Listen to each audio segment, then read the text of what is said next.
bans I am too used to seeing. Rakan can be in there, Jarvan sometimes, but Ezreal ban seems very out of the woodwork. This does mean that Aphelios and Ornn, one of those champions, will slip through this ban phase. And Caps is probably having Aphelios flashbacks from last week, but not going to be given to him. XL will ban it, so will we see Wunder go back to the Ornn, or will we see a first pick AD carry here from G2? Actually surprising. I thought for sure that with the Aphelios and the Senna kind of gone from the champion pool, that Caps would either reach for something like a Lucian or possibly even go back to the Gragas Yasuo days of old. Well, there are different possibilities. Now with Gragas getting through, you have to expect Caedrel to go towards that. The most picked jungler at 20 picks so far this split. And Caedrel, a very good early game jungler, very good at setting his team up for success. Team it up alongside a Varus here for Patrik.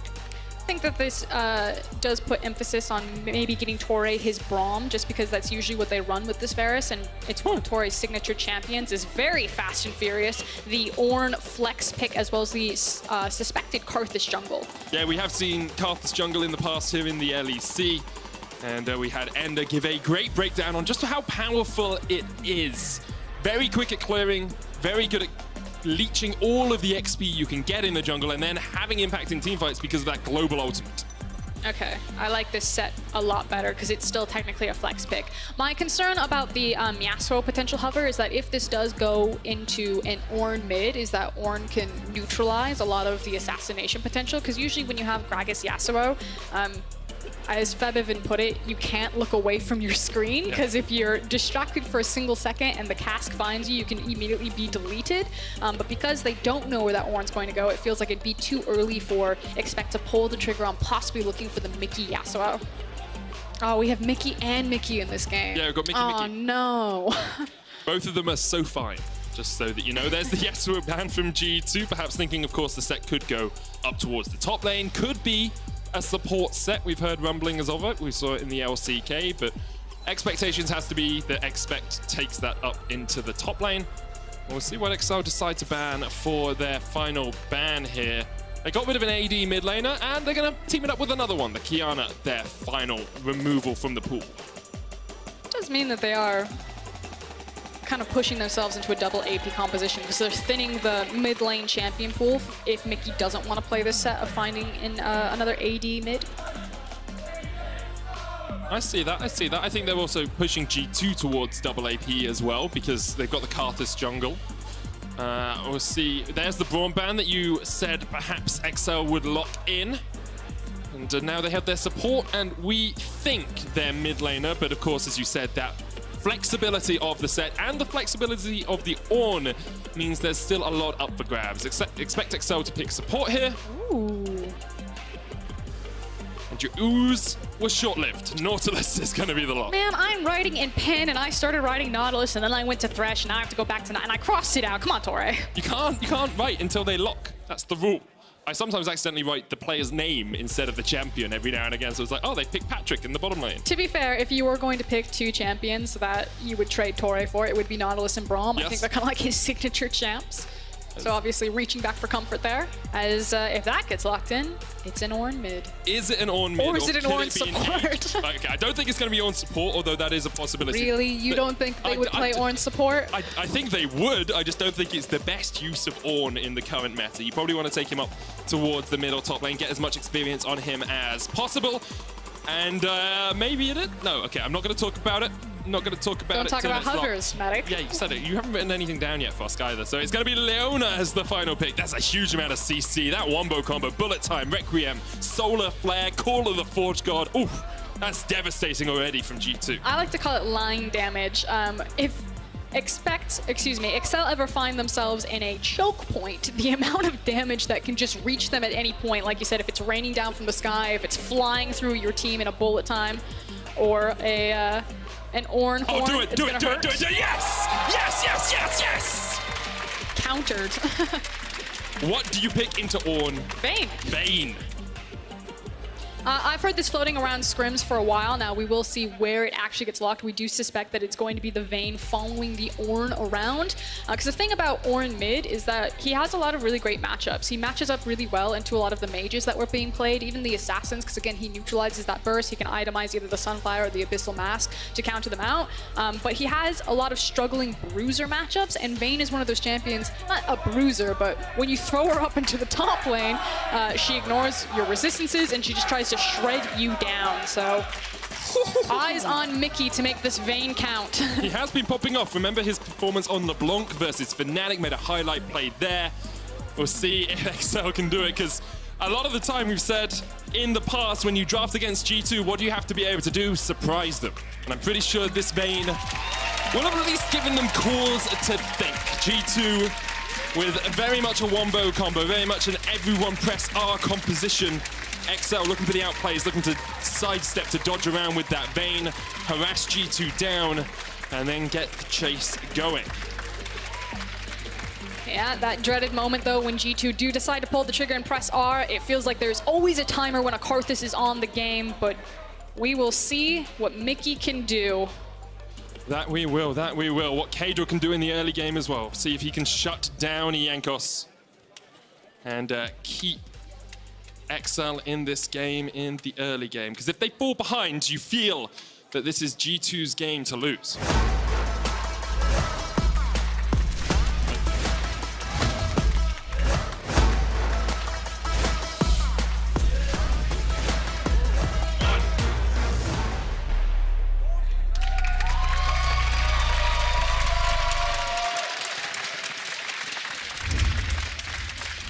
Lots of chants, lots of cheers here. XL fans in the house. I can't quite hear them at first. Can you hear them?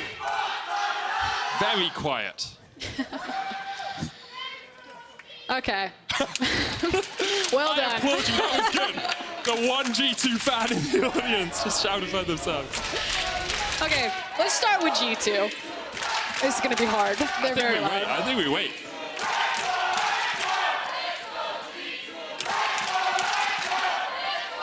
I like how they're taking turns though. That's yeah, it's polite. That's the British When you chant, you have to be polite. You let the opposing team chant, and then you remind them why they are so much worse than you, and you're going to beat them. Okay, I do want to talk about the fact that we did finally get an Ornn mid. We've been seeing it explode globally, and I expect to continue to see it be a staple of the rest of the day, as well as the LEC. It's really hard to focus, actually. There we go. We got to it in the end. I give up. It's all right, we'll have plenty of time to talk about Ornn. Here we go. There we go. The politeness they have hushed for us for skewing. Talk to me about Ornn mid. The unsealed spellbook is being taken this time around and into the resolve. What I think is interesting is that Perkz actually opted into the minion dematerializer, which we haven't seen a lot of Ornns actually reach for, so it tells me that he's potentially looking for a W max, or at least wants to contest some of this initial wave push and not lose control here. But very early on, you can already see that Mikyx is being very aggressive and trying to force him out of this lane. You could even see Mikyx pulling that next wave of minions up to try and get them all to focus fire one of the red minions to try and clear out as many of these minions as possible before Perkz can get any CS. And ranged matchups can be really devastating for Ornn. Now, one of the cool things about Ornn mid is just the flexibility and the skills that he can max. So Nemesis in melee matchups, and I think also in one ranged matchup, has actually been maxing his E, his charge, and he uses it to wave clear and kind of the setup and the escape tool, especially if he's against a lot of CC. Nuke Duck in a ranged matchup maxed the Q, but a lot of Ornns in solo queue max the W. So there's so much versatility about what you want to do. I expect Perkz here. I know we kind of talked about that if you have the minion dematerializer, you really want to contest push, that maybe you go for a W max. But against Vayne, if he's feeling really bad, he might have to max the Q just to try to snipe out CS. They're drunk, I don't know. Caedrel is on fire. G2 are terrified, I believe, is the chant. They're all over the board with the chants right now. It's allowed, it's allowed. You can chant as much as you want. Perkz down to half HP in the mid lane, has the Doran shield and the refillable potion, what you usually do on Ornn when you know you're going to get harassed down. You see him popping through those potions, trying to clear out the wave. Now Jankos, already level 4. farming up a storm. 24 farm to 12 on the side of Caedrel. Yeah, Inder already did a great breakdown of Karthus and how we tend to think about Karthus as only being a late game champion, but he's actually strong at multiple stages in the game, especially in isolated skirmishes, and his level 4 gank potential, because he gets access to wall, is actually really strong, which he's going to show here, not necessarily to set up a kill gank, but simply to give Perkz some space here for a nice reset. Perkz will be able to back, has the teleport on the unsealed spellbook, so can get back into the lane, but Jankos, the difficulty with Karthus is if you don't shut him down early on, that first Requiem can really be game-changing, because you think you're winning a fight, you think you're getting ahead in a lane, and then Requiem comes down, you get half your health, well not half your health, like a quarter of your health just chunked out, and it becomes a very different affair. Wunder has harassed Expect down in the top lane, but Expect has a pot, has a Dwarven shield, will be able to heal that up in just a moment's time. I think one of the nice things about Karthus, especially with kind of the recent, I'm going to say buffs into the jungle. Oh, hold it though. Expect haymakered in the direction he thought Wunder was going. We'll call it that. But that ward actually did spot Jankos coming into this lane. Karthus' ability to move very quickly through the jungle and then maximize the fact that you have more uptime on your camps, and now that there's more golden experience into the camps, while also then simultaneously being able to participate in ganks post level 6 with a global ultimate, I think it's just like the ultimate best of every world. Which is why I think that we'll continue to see his priority rise, again, not just globally with things like the Ornn mid, but in the LEC specifically. You should get used to seeing a lot of Karthus. And it used to be that you had to have pushing waves to keep Karthus protected, but it feels like if you thin that jungle champion pool, he gets to just do as he pleases. Seems to be the case so far this game. Caedrel went back, got the Predators, going to try and protect his jungle. Did manage to steal away one Razorbeak camp, but that should be back by the time Jankos gets around to it. And that's one of the benefits of the quicker respawn timers in the jungle. Karthus, as you say, if you got counter-jungled in the past, you'd fall behind quite quickly. But here, doesn't really matter, because he can just go do his top side, and then by the time he's finished, go down towards a bot once again. Maybe even look up towards the top lane, as Caedrel is just around the corner here. Could get a gank off on Wunder. Perkz just hit level 6 in the mid lane. So we talked about how it was really important that Perkz would be contesting for push by taking the minion dematerializer. Now that he has that, one of the perks about Ornn mid is his ability to rotate very quickly top or mid, which is exactly what we're seeing right now. Perkz is coming up behind Jankos here, and they're really putting the pressure on Excel's top side of the map. Good timing from Caedrel there. Knew that Jankos could be on the top side, so arrived in the lane and kept Expect safe. I did also peek in on what ability Perkz was matching in the matchup. I'll hold it there. Stun's going to land here in the bottom lane as Mikyx goes in. Patrik takes about half his health. They're going to trade back. The root lands on Caps. Not going to be able to do too much more. Teleport used in the top lane as Expect joins the fray once again. But Jankos has just hit 6. And Expect now has no TP and no ward and no safety as Wunder goes in. The Wall of Pain connects. Expect dodging away from the Skittles, who uses the flash. But that is a summoner down, and the wave is in not a good position for him at all. And this is going to be a very easy repeat maneuver, not just for Jankos, but kind of the next time that Perkz ever does find himself with the ability or the space to roam. Expect has a massive target on his back, so we're going to see how carefully he plays this, and maybe if this forces Caedrel to play in his back pocket. Oh, Mikyx knocked up the Ignite ticking. Mikyx, there's the Requiem. Goodbye. Sweet Prince. Fast blood to Jankos. And like you said, Medic, you have to be so aware when Karthus is in the game. You can't ever fall behind that 25%. And to answer the question about what Perkz was maxing, it's Q. So taking into the range matchup, putting extra points into that Q to help him farm from afar and not take so much damage from Vayne. Felt a little bit greedy there from Mikyx. Did have the flash, did have the heal. We'll see. He steps just a millimeter too far forward as the Spire comes up, takes a tower shot, gets knocked up, ignited, and after this, there's no escape. Yeah, it feels like the unfortunate mistake was really the tower shot coming down. This didn't even need the Ornn Horn. Jankos gets a Dark Harvest stack, building up on those early on. The mid lane matchup is still going in Mikyx's favor in the pure 1v1. He's about 10 CS up or so, and he's getting that little bit of an advantage. When he gets the Blade of the Ruin King, it will be harder for Perkz to lane into him. But now with G2 taking the Dragon, they're actually going to push in towards the jungle of Excel. Expect's trying to trade here. No flash. Does have the Showstopper.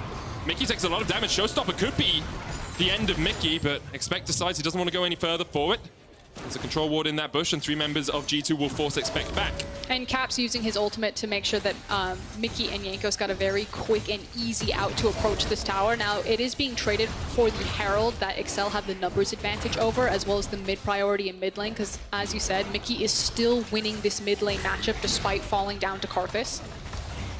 I guess one of the benefits of having 280 carries that can build Blade of the Ruined King is if Excel can get in an even position in the mid game, you are going to be able to shred through things like Perkz. You'll shred through Wunder as well, and through Mikyx on the Leona, because you have all of that extra health damage. But right now, Excel setting up for a mid lane play. Karthus, quarter of the time left on the Requiem. Expect's going to keep him busy for the moment. Cap still pushing in the bottom lane. G2 able to defend their mid lane as Wunder came down. I think it actually makes Caedrel's responsibility in this composition really important as the Gragas, because like you're saying, when you have 2 ADCs, you really just want to create enough time for them to continuously hit their opponent and whittle them down, which is why the disengage from Gragas cast is going to be really vital here with as much engage that G2 have. Well, Patrik having the cleanse as well will help with some of that self-disengage. Expect will act as a bouncer. He's been used to the pits. He'll try and get in the way of G2 when the fights do begin. But for now, Excel are going to take the first turret of the game as the Rift Herald charges in. And with it, they have about 1,000 gold lead. That will be evened relatively soon if G2 are able to get back down towards that bottom lane. Mikyx caught up here once again. He still has flash, he still has heal. He'll use one, he'll use both. Perkz trying to lock him up, and the chase is on. Perkz tanking it up. Jankos with the Skittles. Taste the rainbow, Mikyx. Yeah, Jankos is just now about to have his ultimate up there, so you could see Mikyx in the panic, immediately burning the heal, thinking that the Requiem was going to be up, but in the end, didn't play respectful enough and is punished. They don't even need the Karthus ultimate that is just now available to finish off that kill, and that's twice now that Mikyx has overreached and rightfully been punished by G2. Definitely feels like he needs to be burning these summoners earlier, because you can see it's not that difficult of a setup. All it is a searing charge into the wall of pain. To be fair, that is a not fun hitbox. Sure. But as a hitbox, you should know. Especially when you're playing Vayne, you have things like the tumble. Mikyx trying to dodge out at the end, but Jankos able to connect with those lay wastes. And I think that deceptively large damage was the Ornn Q on top of a Skittle, and not just the Ornn Q. I'd have to get another look at it. Well, for now, that combo is working out well. Perkz on his way to a Sunfire Cape. Actually looks like he's going Balmy Cinders, maybe. Help with his push, because remember, it's really about getting the push priority in the lane, so you can look for those rotations. I'm trying to wonder what that Sapphire Crystal is for. Could just be for extra mana in lane, could be to spam out spells, could go up towards a Glacial Shroud later on as well. I think it'll be nicely done, Expect. Obviously, former G2 member, so some, what's the word, camaraderie? Camaraderie? Camaraderie. Some words are really difficult for me to say. I mess up a lot of them, I'll be honest, but you were close enough on that one that will give you the benefit of the doubt. I was going to say, it could also just be the start of the Abyssal Mask if he does go Iceborne or go for the Abyssal Mask. I'm just debating if you want Abyssal Mask in this game. I think Iceborne feels good because you are against 2 ADCs, even though... Oh, Caps! Chain of Claw, that's beautiful. Caps goes golden, but they should be able to take him down. There's the dredge line, there's the kill. Meanwhile, in the mid lane, Perkz is getting knocked back. Perkz is going to fall as well. Excel! Strike twice on 2 sides of the map, and Jankos flashing forward with the wall of turn it around. Mikyx going to try and turn it around. He's got the tumbles, he's got the dodges, but can he get away? No, he can't, Boss. No, he can't. Flash from Expect away from Mikyx as he flashed forward with the Zenith Blade. And in the end, ends up being a 1-for-2 in favor of Excel. Excel saw their moment. They tried to take it. Unfortunately, Mikyx does fall in the end, but Patrik has been the big winner in kind of these cross-map skirmishes because he's getting so much free time on these towers and these minion waves. This Ferris is actually having a lot of gold funneled into him, and you can see it starting to open up in the CSs. Perkz is going. That's a deep teleport. Oh, no. Not more to be said about that one, I'm afraid. That was a Jesus take the wheel moment. At least he didn't give Perkz an assist, I guess.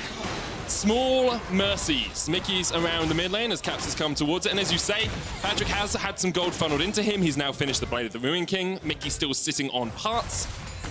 So I just wanted to compliment Torre. I was hoping that we would get the replay to time the dredge line. I believe he timed it exactly perfectly out of the stasis, which, I mean, can be hard to do. Caps was sitting on the flash, so if he wasn't perfect, Caps could have survived this potentially. So we get another look at it. Here we go. Caps goes golden, and Torre right on time with the dredge line. You could have looked for the auto attack there as he comes out of the stopwatch, but that's always a little bit tricky. I just think the animation of the flash. the auto coming down, it was right to go for the hook. I agree with you. Mikyx tries to do what he can, but there's only so many times you can tumble, and then Patrick's like, oh, it's fine, I'll clear the wave. No, Observer's got the tape. And then the TP comes in for... So Perkz is respawned by this time. Okay, so what the Observers are showing us is that... Patrik was playing for plates. Yeah. And that was greedy. And Perkz gets... Jankos gets another kill. 3-1 now on the Carthus. Finished the Sorcerer's Shoes. Got the Runic Echoes. 109 CS. Compared to 85. And he's 1,500 gold ahead. But in the mid lane... There's a 200 gold difference, so I guess that makes up for it. No, so let's talk about bot lane. 1,400 gold the lead for Patrik. Okay. So that's where the imbalance is between these two teams. Here's my issue. Okay. With bot lane. We talked about kind of like execution of team fights, how responsibilities on Caedrel. If he can keep his 2 ADCs alive, it feels good. The problem is that Jankos is really fed right now, and there's nothing Caedrel can do to protect his 2 ADCs from the ultimate that is absolutely going to destroy them when he presses R. Caps? It was an accident. No. Patrik flashed Chain of Corruptions. No, I know. Okay. But Caps threw bullet time backwards. Oh, I didn't see that. I just saw the flash. It's okay. We'll forget. Yeah, it was an accident. Craps appeared for just a second. Wunder in the mid lane as well. No, Observers. This is cruel. Maybe he very close to get the Torre going in. Here's the call. The Forge God comes out. Torre locked up. The Forge God comes back, and even with the showstopper, they can't save Torre. Now expect on the front line, he's dead as well, and G2, they found the answer in the mid lane. It was Excel who engaged, but G2 come out on top. And now they're going to just muscle their way over into the second spawn of the Rift Herald is Wunder. He needs to be careful, obviously, if he goes over that wall. That's a free condemn. Jankos now has 11 pages in his death note. He is looking pretty darn destructive. I'm going to say that in his death note, Excel is written, and... Yeah. Each player can have a whole page to themselves right now, and you've still got 6 pages to spare. They get the Rift Herald. I actually just need to see him press R, because I want to see how much base damage it will do to Mikyx and Patrik right now. If the crowd shouts really loudly at Jankos to press R, it might work.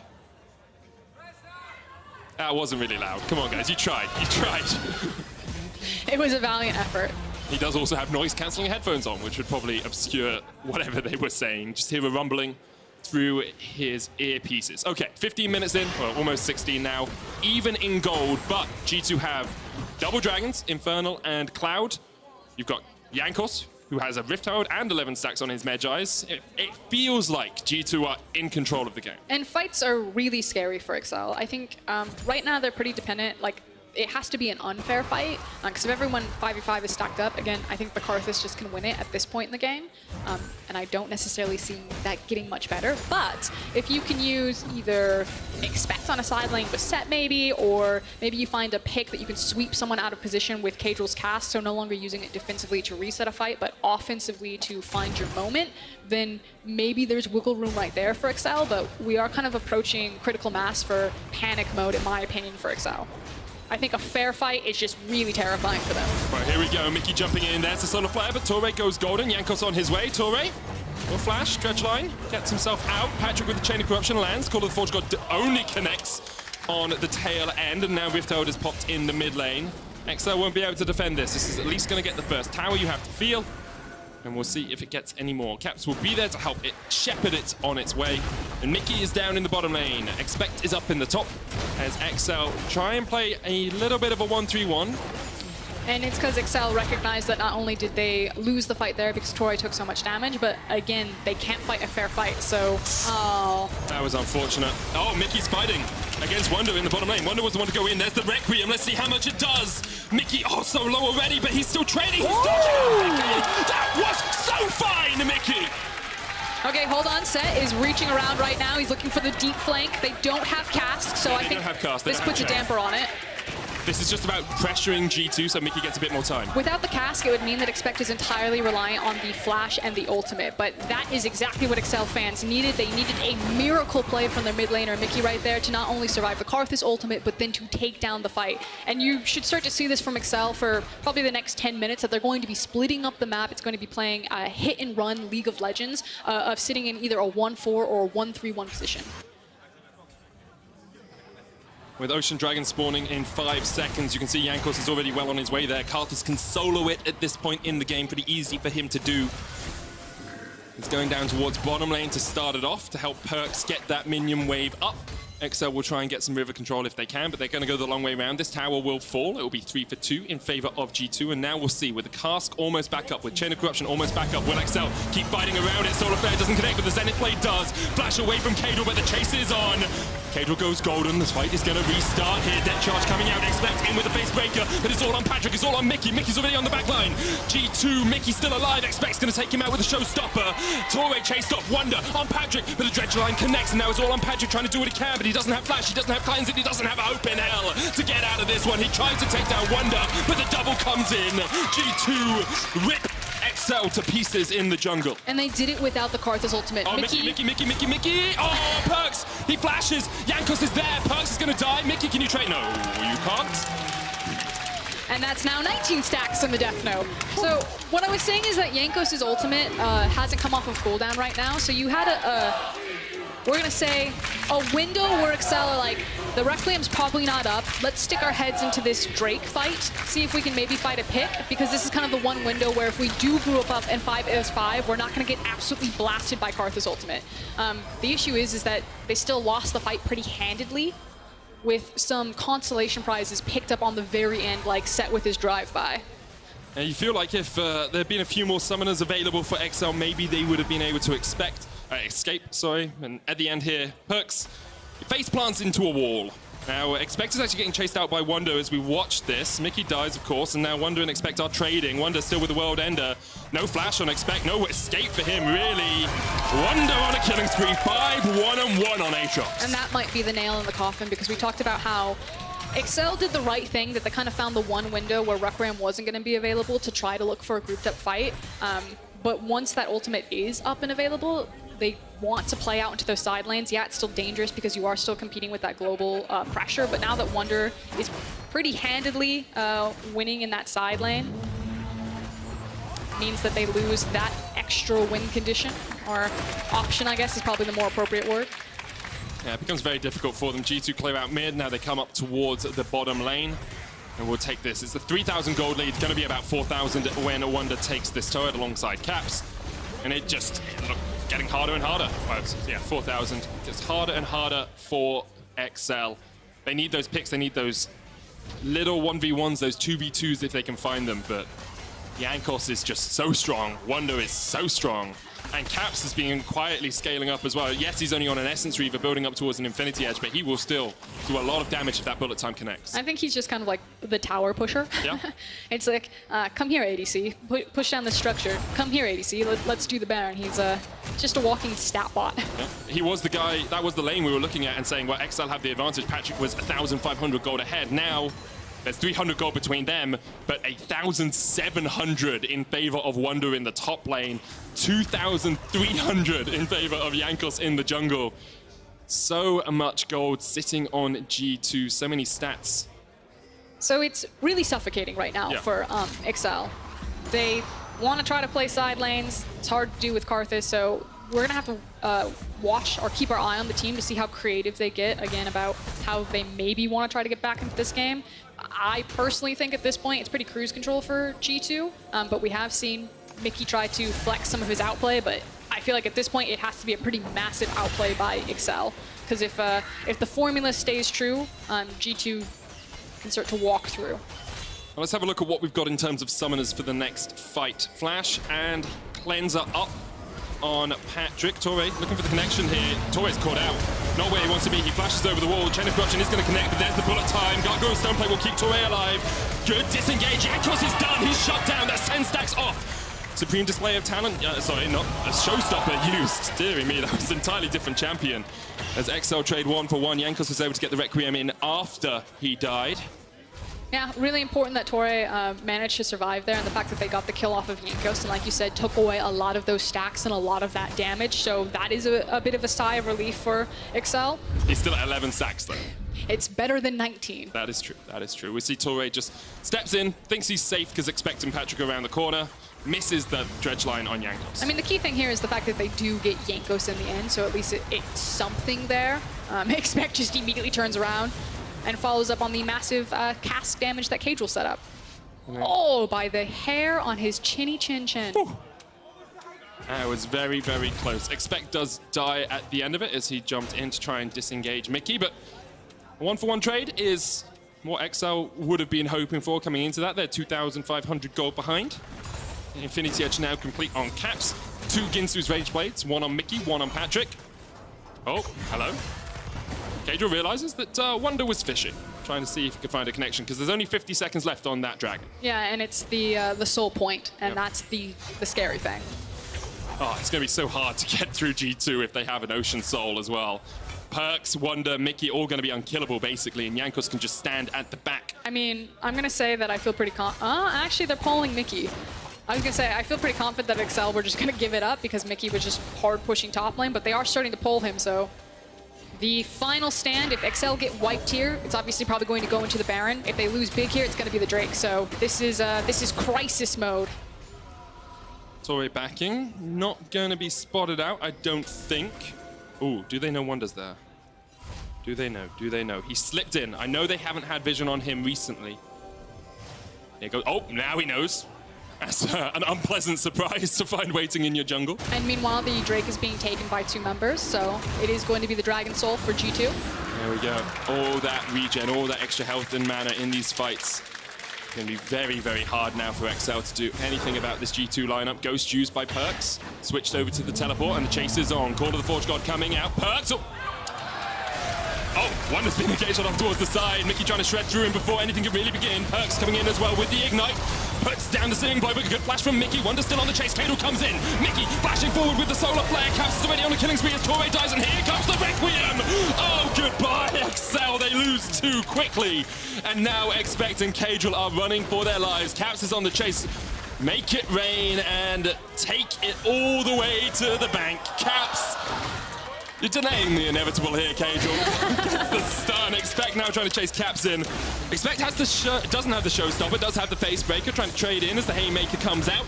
And Caps will chase him out. G2 win it in 4-for-1, and now are knocking on the base of XL. Didn't even need the Ornn ultimate. Not even close. Sometimes you got to style on your opponents. You do that by totally whiffing your ult somehow. But he really split the wickets. Yeah, he definitely did. He definitely did. G2 now take the inhibitor down. Jankos is back up to 19 stacks. Caps has a Molten Edge. There's an Obsidian Cleaver on Wunder. The gold is just rattling into G2's pockets. That is a lot of different ways to say that this is bad news bears. I'm saying it's pretty dunzo. There's a dunzo manifesto here for XL. They are miles behind. You say that, but we keep saying that XL would need kind of the miracle to turn these team fights, and they've been given some pretty interesting miracles. They've been given some opportunities. Yeah, he just mistimes it. It's a very small... Yeah, it's a very small projectile, very difficult to see. You can see Mikyx. I actually want the Perkz like reaction cam. I just want to see what his reaction was to that moment. Mikyx survives for so long here, but in the end, gets locked up with the solar flares. He tumbles into it. Torre dies towards the bottom side, as you can see. And when the Requiem comes out, look at those health bars just disappear. It's absurd. Jankos is so far ahead, and this is why we're starting to see Karthus jungle a lot more. Just take over a game. Now Mikyx's looking for Mikyx. Mikyx on Mikyx action. The tower's still here. Mikyx goes in with the Zenith Blade, and down goes Mikyx. I'd say Mikyx really won that. Yeah, Mikyx definitely did. Wunder now trying to win the fight behind the turrets, and the rest of G2 are on their way. Jankos comes in, Chain of Corruption lands. There's the knock back into the face breaker, but Wunder goes golden, pops the stopwatch. Here comes the rest of the chase. Jankos getting onto Patrik, work all the way around. Wunder's going to fall for this, but they get the AD carry. That's the only target that can really get through Perkz. And you can see, Perkz doesn't care. Perkz doesn't give a damn. They get the stun onto Jankos, but it's Perkz who's tanking the tower and taking no damage for it. Jankos rooted in place, but that's another shutdown going to him. Oh, just laugh it up. You got Ocean Soul. You got a Sunfire, Bramble Vest, and Abyssal Mask, Perkz. You can't hit your ults, but you can tank a tower down well. So it feels like G2 are playing with their food a little bit here. Basic team fight, obviously they've been setting up for the Baron, but they know a free buffet when they find one, and it was open season underneath this tower. My favorite part is how we trade Wunder for Patrik here. This poor little Varus is just looking at his team, just like wombo comboing this Aatrox, and then poor Patrik, that is the wrong party. It's so difficult for him, and G2 did a very good job of focus firing the AD carries, but Perkz has taken 4 tower shots already. That's 5. He's spending like an hour under this structure. 7. That's 8. That's 9. That's 10. It's 11. That's 12. They do more damage each time they hit you as well, just as a note. He takes about 13 tower shots before he walks out. I don't want to see damage. I want to see damage taken. Yeah, that's what I want to see. I want to see how much damage the tower did to Perkz. Not that much. I'll be honest, we can see Jankos fulfilling the Karthus dream this game, topping the damage shots in the fights, and stacking up his Medjais, sitting at 25 stacks. He's got a full death note. He's written the novel, and he's ready to send it to the publishers. Those are rookie numbers. He needs to pump them up. You can't. Whoosh. Here comes, oh, he hit the call of the Force God this time, and there's the bullet time. We talked about the Wombo combo, and that's the Womboist of comboists you've ever seen. Wunder once again behind the tower. Requiem doesn't kill him. Does half of both the health, though. And because of that, XL are forced out. Yep. That's all I got. Yeah. It's all XL have got as well. This is going to be the top lane tower going down. The Baron power play so far has been 3,500 gold, and I don't think G2 want that to stop anytime soon. They'll push in for the Nexus turrets. Perkz tanking it up once again. Doesn't need to. There are minions here, but we'll see if a miracle could come. But I don't think it's going to happen here for XL. Facebreaker doesn't hit. Tower goes down. Jankos stands between them all. The cast doesn't connect. And this will be it. G2, they're going to go for a fountain dive because they always do. But they're back. Oh, they didn't do it. Back to winning ways. Back to winning ways. Good game from G2. So, unfortunately, with that type of composition, you are put on a clock, and really unfortunately for XL fans is that G2 sped up that clock pretty quickly by funneling so much early gold and kills onto Jankos. It was just very difficult for XL to do too much. You could see what they were thinking. The Vayne pick didn't quite work out. It did have lane presence, but Mikyx ended with 7 deaths. And as soon as the Karthus gets ahead, just press R before the fight even begins. I think Patrik ended with both a QSS and cleanse to try and get out of all the CC that was being layered on top of him. Of course, big hugs from Perkz to expect there across the board. And a very well-deserved, I think Mikyx is going back for seconds on the high fives. Yeah, he definitely is. It's greedy. Just takes all the CS, takes all the kills, takes all the high fives. It's a bounce back week for G2. Yeah. And I think this was the expectation, right? I don't think anyone thought they'd come in here and perform perhaps as poorly as they did last week. Some people may have hoped, some people may have thought maybe we'll have new challenges at the top of the league, and we still do. But G2 just showed us they are still here to party. I think it's always that discussion about experimentation when you get to our top teams. We've seen it from Origin, and I think we have seen it from G2 kind of reaching around at some of their drafts in particular. You know, Origin trying to speed their games up when they were playing through early mid-game in, I think, week 3 against Misfits. And I'm just kind of curious, you know, where that line's going to be drawn. I think Yamato brought up a really good point that there will be a time when G2 loses